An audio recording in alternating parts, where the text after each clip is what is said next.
Hello बच्चों, कैसे हो आप लोग। आज हम पढ़ेंगे इलेक्ट्रिक चार्जेस एंड फील्ड्स के अंदर गॉस लॉ और कुछ इसके एप्लीकेशन। इससे पहले हमने इलेक्ट्रिक फ्लक्स पढ़ लिया था। ठीक, आइए शुरुआत करते हैं। सबसे पहला है हमारे पास कौन सा, गॉस लॉ। ठीक, क्या है गॉस लॉ। इसकी सबसे पहले हम क्या करते हैं कि स्टेटमेंट लिखते हैं। ठीक है, फिर स्टेटमेंट आपको एक्सप्लेन करेंगे। इसमें लिखा है it states that total flux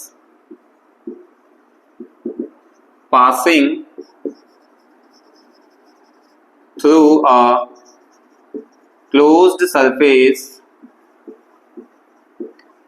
is equal to 1 upon epsilon naught times the charge enclosed that closed surface। ठीक, अब फ्लक्स क्या कहता है हमारे पास, देखो हमारे पास क्या है, इस टाइप का एक कोई भी सरफेस है। अब जितना भी चार्ज इसके अंदर इनक्लोज्ड होगा वो क्या कहलाया जाएगा, हमारा फ्लक्स। यानी क्या कहता है वो, flux equal to Q upon epsilon not, यानी कि क्यू इनक्लोज्ड। अगर इसके बाहर पे कोई चार्ज होगा तो वो कंसिडर नहीं करेंगे हम। गॉस लॉ का स्टेटमेंट क्या है कि जितना चार्ज हमारे टोटल एक क्या है क्लोज सरफेस के अंदर है, वो उसका 1 अपॉन एप्सिलॉन नॉट टाइम्स क्या होगा, फ्लक्स हो जाएगा। ठीक, अब इसका अगर हम फॉर्मूला देखेंगे तो फाई ई क्या लिखेंगे, integration E dot ds vector s equal to q enclosed upon epsilon naught.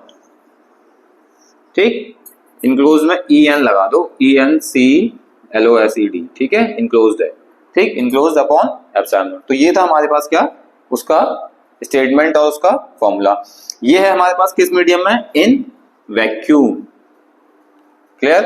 अब अगर मैं इसी को कह दूं कि in dielectric medium, dielectric medium में क्या होगा, अब चार्ज कितना है हमारे पास, Q। क्लियर, तो डाइलेक्ट्रिक मीडियम में क्या कहलाया जाएगा, phi E equal to Q upon k epsilon not. ठीक, अब ये K क्या हो गया, डाइलेक्ट्रिक कांस्टेंट। क्या हो जाएगा, डाइलेक्ट्रिक कांस्टेंट, जो हमारे उस मीडियम का होगा। क्लियर, तो हमने देख लिया कि वैक्यूम में भी क्या है हमारे पास और डाइलेक्ट्रिक मीडियम में भी क्या है। ठीक, अगर इससे और इजीली समझना, देखो फॉर एग्जांपल हमने क्या लिया, आपके पास इस टाइप से कोई एक सरफेस ले ली। ठीक, अब इसके अंदर Q1 ये लिया है, Q2 ये ले रखा है, Q3 ये ले रखा है, Q4 ये ले रखा है। ठीक है, अब वो कह रहा है कि इस क्लोज्ड सरफेस से हमें क्या करना है, फ्लक्स बताना है। तो फ्लक्स कैसे बताएंगे हम, फाई इक्वल टू कितना हो जाएगा, Q1 plus Q2 plus Q4 upon epsilon not. तो ये हमारा टोटल फ्लक्स आ जाएगा। कितना समझ में आ गया, हम बाहर वाले चार्ज को कंसिडर नहीं करते हैं। क्लियर, जितना क्लोज सरफेस के अंदर चार्ज होगा हम सिर्फ उसी पार्ट को कंसिडर करेंगे। क्लियर, अब देखते हैं इसका प्रूफ। आइए, ठीक, प्रूफ देखने के लिए सबसे पहले हमने क्या करा, देखो हमने एक स्फेरिकल सरफेस लिया।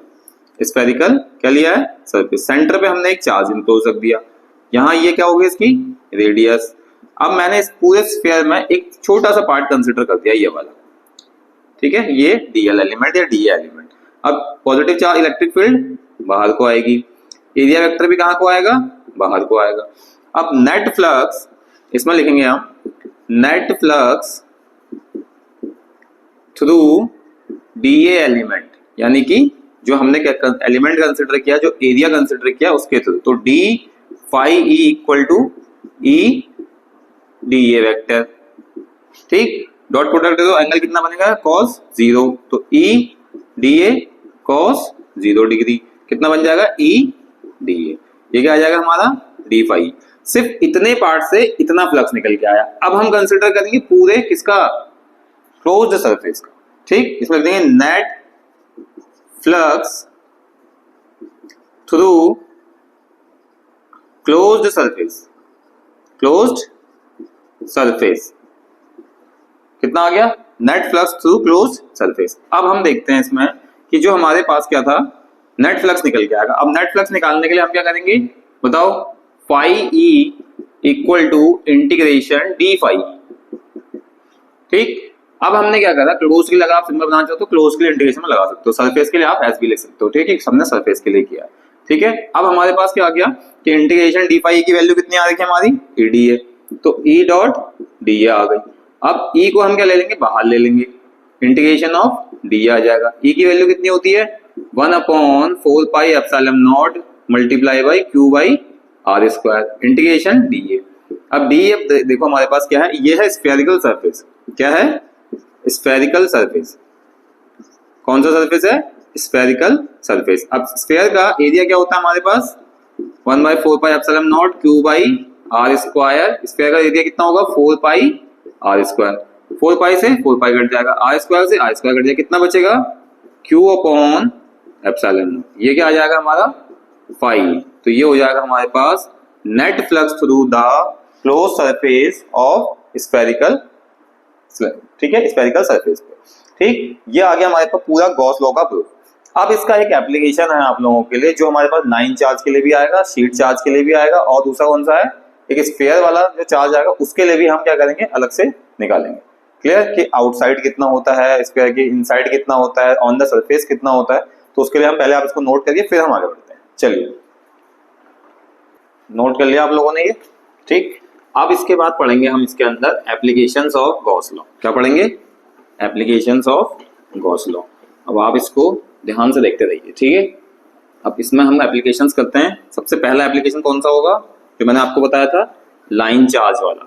कौन सा होगा, लाइन चार्ज। लाइन चार्ज में हम देखते हैं, देखो सबसे पहला काम क्या है हमारा कि हम क्या पढ़ेंगे, applications of Gauss law.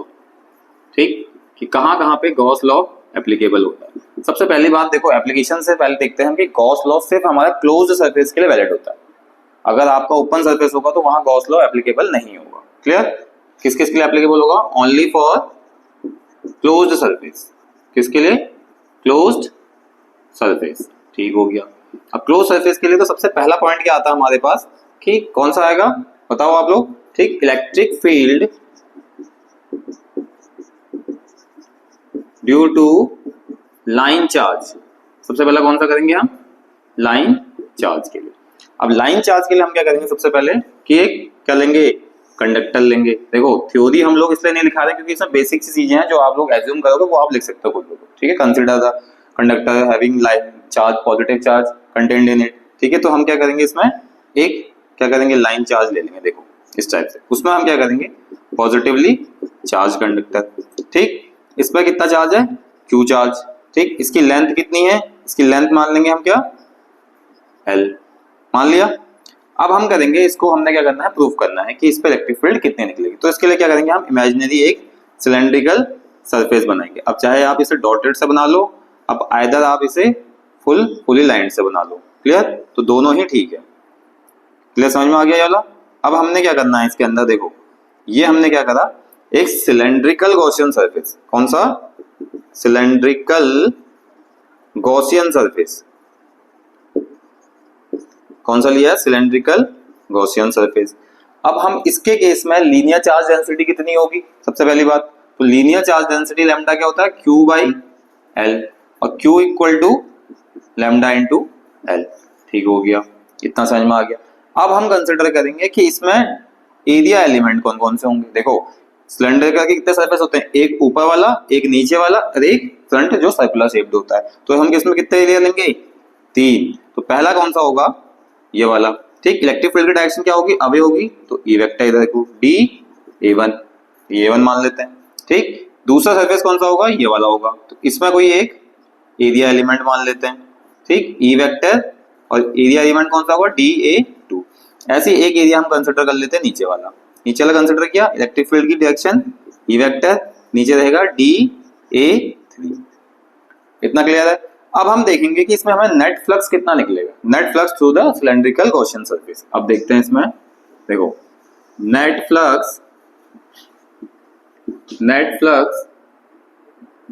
Through the cylindrical Gaussian surface. ठीक, अब हम इसमें देखेंगे कि नेट फ्लक्स कितना निकलेगा, phi E integration E vector dot DA vector equal to Q upon epsilon naught. ये रहेगा हमारे पास। ठीक, कि नेट फ्लक्स का फॉर्मूला ये है। अब हम तीनों एरिया एलिमेंट जो माने हमने, पहला दूसरा तीसरा, तीनों को क्या करेंगे, इंटीग्रेशन कर देंगे। तो इंटीग्रेशन क्या होगा, सबसे पहले वाले का E vector dot D A one vector plus integration close circle लगा लो E vector dot D A two vector plus close E vector dot D ए3 vector 3 equal to Q upon epsilon naught. इतना समझ में आया।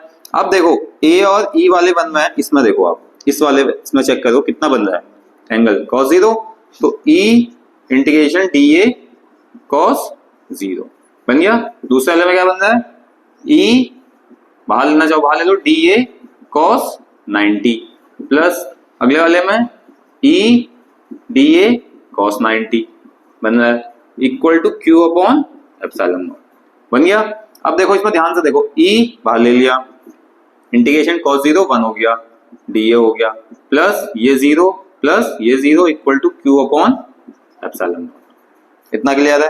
अब डी ए यानी कि हमारे पास सिलेंड्रिकल सरफेस का कर्व्ड सरफेस एरिया, क्लियर, क्योंकि चार्ज क्या हमने क्या एज्यूम किया था, पूरा एक सिलेंड्रिकल गॉसियन सरफेस मानने का। तो कितना आएगा इसका, E to 2 pi R L plus 0 equal to Q upon epsilon not.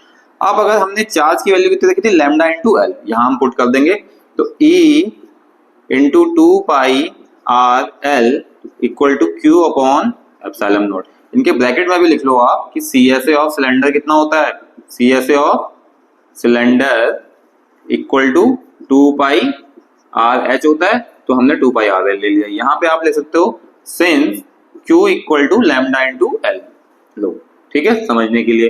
तो लैम्डा एल ही आ जाएगा, एप्सिलॉन नॉट ही आ जाएगा, ई 2 पाई आर एल, तो एल से एल कैंसिल आउट हो जाएगा, तो ई वेक्टर कितना आ जाएगा, देखो हम इसको आपके सामने बढ़िया से साफ तरीके से लिखते हैं, देखो ऊपर, ठीक है। तो ई कितना हो जाएगा, E equal to lambda upon 2 pi R epsilon naught. ये क्या बन गया हमारे पास, एक रिलेशन, और E inversely proportional to distance, यानी कि अगर आपकी डिस्टेंस बढ़ेगी तो इलेक्ट्रिक फील्ड कम होती जाएगी, क्लियर। उसके बाद अगर आपको इसको थोड़ा छोटा करना है तो हम क्या करेंगे, इसको थोड़ी छोटी फॉर्म में लिख लेते हैं। मान लो मैंने 2/2 से मल्टीप्लाई कर दिया ऊपर, तो कितना आ जाएगा, 2 lambda upon 4 pi epsilon not, 1 upon 4 pi epsilon not क्या बन जाएगा, नीचे आर भी है, ठीक है, के बन जाएगा, तो 2 के लैम्डा अपॉन आर हो जाएगा। तो ये फॉर्मूला भी आप लिख सकते हो और ये फॉर्मूला भी आप लिख सकते हो। एनसीईआरटी में आपका ये दिया हुआ है, हम इसको 2 से मल्टीप्लाई करेंगे तो के की फॉर्म में भी आप इस फॉर्मूले को यूज कर सकते हो, क्लियर। ये था हमारे पास का सिलेंड्रिकल गॉसियन सरफेस को लेके लाइन चार्ज का प्रूफ। कितना समझ में आ गया। इसके बाद हम क्या करेंगे, शीट चार्ज वाला करेंगे। अब आप लोग इसको नोट करिए, नोट कर लिया आप लोगों ने ये, ठीक है, इतना समझ में आ गया था। उसके बाद देखो यहाँ पे अगर आप ये ए लिखा है तो A1 A2 और A3 कर सकते हो, ठीक है, ये A1 का आ जाएगा, क्लियर, इतना समझ में आ गया। उसके बाद देखते हैं हम अगला शीट वाला। देखो अब हमारे पास क्या है, सेम चीज वही रहेगी, हमने क्या करना है, सीधे electric field due to a plane sheet ले लो आप, ठीक। अब यहाँ पे हमने हेडिंग डाली कौन सी, इलेक्ट्रिक फील्ड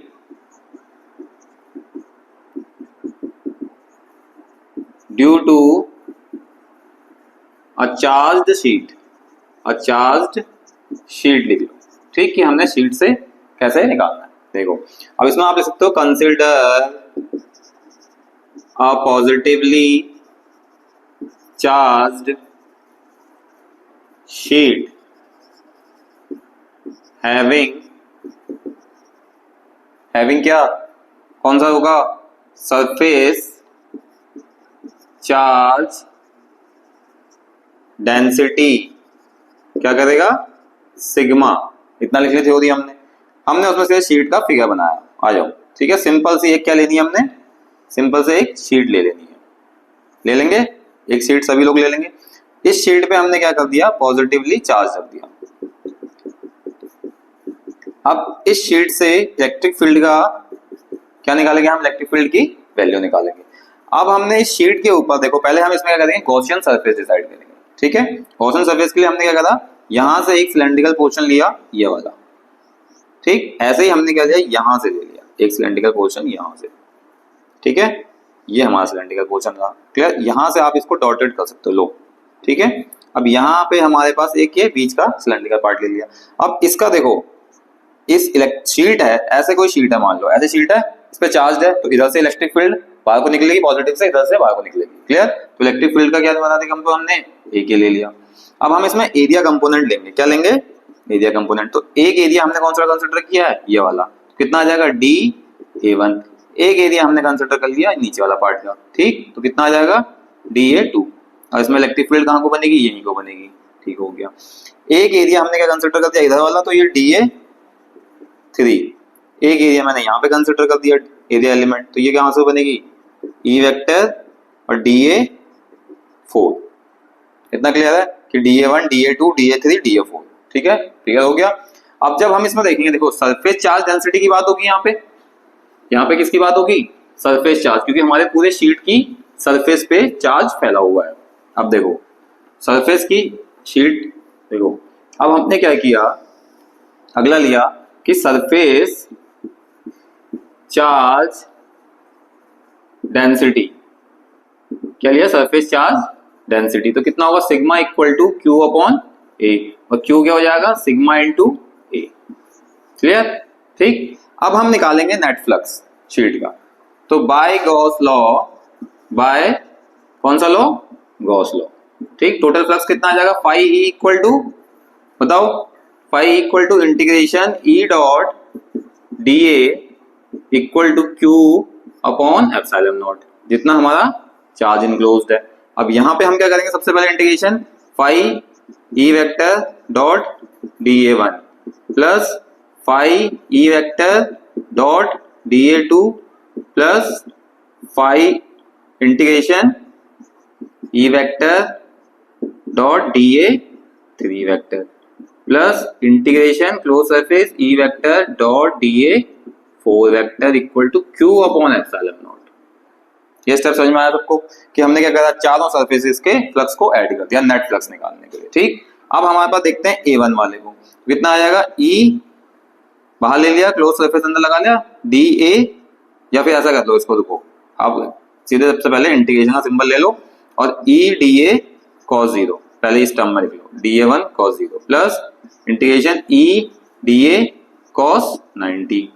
A2 वाला ये रहा, A3 वाला क्या होगा, EDA cos 0 plus EDA cos 90 equal to Q upon epsilon naught. देखो cos 90 वाले टर्म क्या हो जाएंगे, 0, और 0 वाले कितना बच जाएगा, तो ये क्या बच जाएगा हमारा, EA plus 0 plus EA plus 0 equal to Q upon epsilon not.